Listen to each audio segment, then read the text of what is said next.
ನಮಸ್ಕಾರ ಎಲ್ಲರಿಗೂ.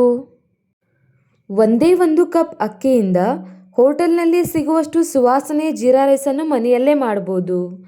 ಈ ರೆಸಿಪಿಯಲ್ಲಿ ಪ್ರತಿಯೊಂದು ಅಕ್ಕಿಯ ಕಾಳು ಬಿಡಿ ಬಿಡಿಯಾಗಿ ಸುವಾಸನೆಯಿಂದ ಮತ್ತು ರುಚಿಯಿಂದ ಬರುತ್ತದೆ. ಕೊನೆಯವರೆಗೆ ನೋಡಿ. ಒಂದು ಸಣ್ಣ ಟಿಪ್ ನಿಮ್ಮ ಜೀರಾ ರೈಸ್ನ ರುಚಿಯನ್ನೇ ಬದಲಾಯಿಸುತ್ತದೆ.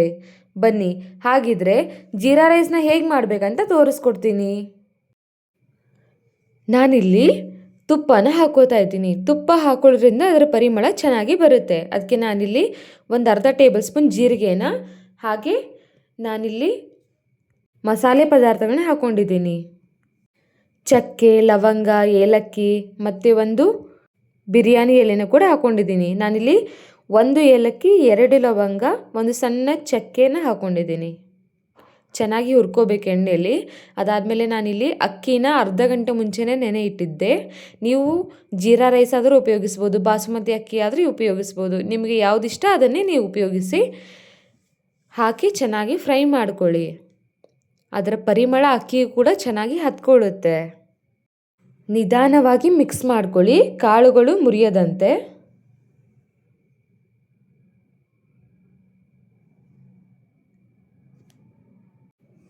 ಇಲ್ಲಿ ನಾನು 1 ಗ್ಲಾಸ್ ಅಕ್ಕಿನ ತಗೊಂಡಿದ್ದೆ, ಅದಕ್ಕೆ 2 ಗ್ಲಾಸ್ ನೀರನ್ನ ಹಾಕೋತಾ ಇದ್ದೀನಿ.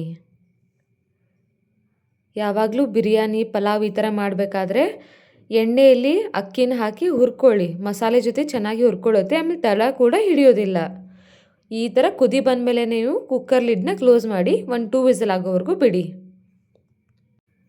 ಇವಾಗ ನಾನು ಕುಕ್ಕರ್ ಲಿಡ್ನ ಓಪನ್ ಮಾಡ್ತಾ ಇದ್ದೀನಿ. ನೀವು ಒಗ್ಗರಣೆಗೆ ಬೇಕಾದರೆ ಈರುಳ್ಳಿ, ಗೋಡಂಬಿನೂ ಕೂಡ ಯೂಸ್ ಮಾಡ್ಬೋದು. ನಾನು ಸ್ಕಿಪ್ ಮಾಡಿದ್ದೀನಿ. ನಿಧಾನವಾಗಿ ಈ ರೀತಿ ಮಿಕ್ಸ್ ಮಾಡ್ಕೊಳ್ಳಿ.